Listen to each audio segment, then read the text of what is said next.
शहबाज राना साहब, ये जो मामला हर दफ़ा हम बताते हैं कि जो फ़ीकस आमदनी है वो कम हो गई है, जो लोग सतह गुर्बत से थे वो और नीचे आ गए, यानी गुर्बत पाकिस्तान में मज़ीद बढ़ गई है। दूसरी जब हम हुकूमती दावे सुनते हैं तो हमें पता ये चलता है कि जी हमने तो दिवालिया होने से ही बचा दिया, हमने तो रियासत बचाई है, सियासत अपनी कुर्बान कर दी है। तो ये खुला तजाद है या कुछ और मामला है?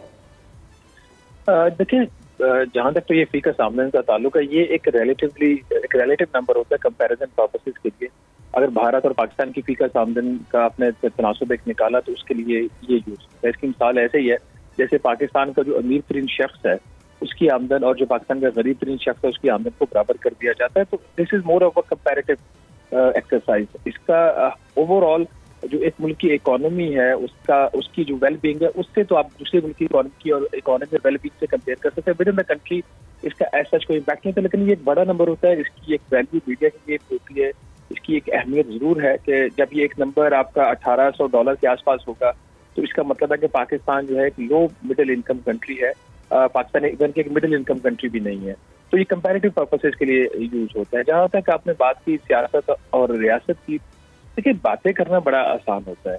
एक चीज का क्रेडिट तो खैर मैं जरूर हुकूमत को दूंगा, जो आपने दिवालिया होने से बचाने की बात की है, बिल्कुल इसमें कोई शक नहीं कि पिछले 1.25 साल में चीजें इस हद तक बेहतर जरूर हुई हैं कि जो हमें खदशा होता था कि आज दिवालिया हुए कल हुए, वो बात ना अब है, ना किसी की कोई जो है वो डिस्कशन हो रही है। बट जहाँ पे प्रॉब्लम है जो रियासत और सियासत वाली बात है, उसमें अगर कोई कुर्बानी दी है तो वो सैलिड क्लास ने दी है।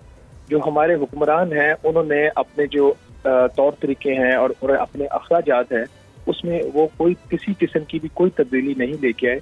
इसकी एक एग्जांपल आप ऐसे ले लीजिए कि अभी 2 दिन पहले जो प्राइम मिनिस्टर साहब की सरबराही में नेशनल इकनॉमिक काउंसिल का इजलास हुआ, उस इजलास में जो अगले माली साल का जो फेडरल डेवलपमेंट प्रोग्राम जो है public sector development programme federal government का, उसकी जो मंजूरी दी थी तो उसमें हमने अपने जो स्पेस टेक्नोलॉजी के जो प्रोजेक्ट्स थे उनके पैसे काट दिए, हमने पाकिस्तान एटॉमिक एनर्जी कमीशन के पैसे काट दिए, हमने हेल्थ के पैसे काट दिए, हुकूमत ने तालीम के पैसे काट दिए। क्यों काटे?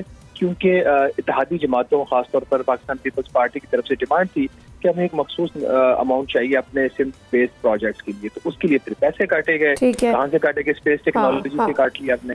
तो ये जो चीजें तो ये रिफ्लेक्ट करती हैं कि जो कुर्बानी है जो रियासत है उसकी बात और उसकी जो कॉस्ट है वो अवाम पे कर रहे हैं, सैलिड क्लास पे कर रही है। हुक्मरान अभी तक जो है उसकी कोई भी कीमत देने को बिल्कुल आप दुरुस्त फरमा रहे हैं शहबाज राना साहब। दूसरी तरफ हम ये पढ़ रहे थे कि इस दफ़ा बजट में जो सैलरी क्लास है उसको कहीं ना कहीं थोड़ा सा रिलीफ देने की कोई कोशिश की गई है। तो उस पर IMF ने कहा था कि जी आप हमें इसका अल्टरनेट प्लान बताएं कि how will you get the revenue, तो फिर हम इसको कंसीडर करेंगे।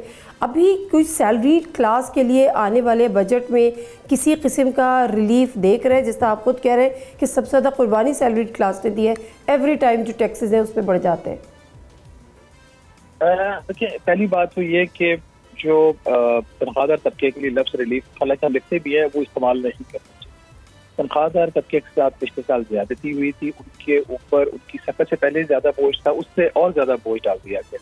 तो अगर कोई चीज वहां से रिवर्स होती है तो वो रिलीफ नहीं होगी, जो माजी की गलती है उसको दुरुस्त करने की तरफ एक कदम होगा, छोटा वो भी बड़ा नहीं। दूसरी बात यह कि जो IMF की ये एक मंतक है कि जी अगर आपने तनख्वाहदार तबके को रिलीफ दी है तो कहीं और से पैसा इकट्ठा करके हमें दिखाएं, ये टोटल नॉनसेंस है। किसी सेक्टर के ऊपर आप इसलिए ज्यादा बोझ नहीं डाल सकते कि दूसरा सेक्टर जो है वो वहां से आप हुकूमत जो है टैक्स जो कलेक्ट करने में नाकाम हो रही है, तो आप इसका मतलब है एक तनख्वाहदार तबके को वैसे ही मार। ये इसकी ना कोई इकोनॉमिक जस्टिफिकेशन है ना कोई सोशल जस्टिफिकेशन है इस चीज। सब्सक्राइब करें और बेल दबाएं ताकि कोई खबर रह न जाए।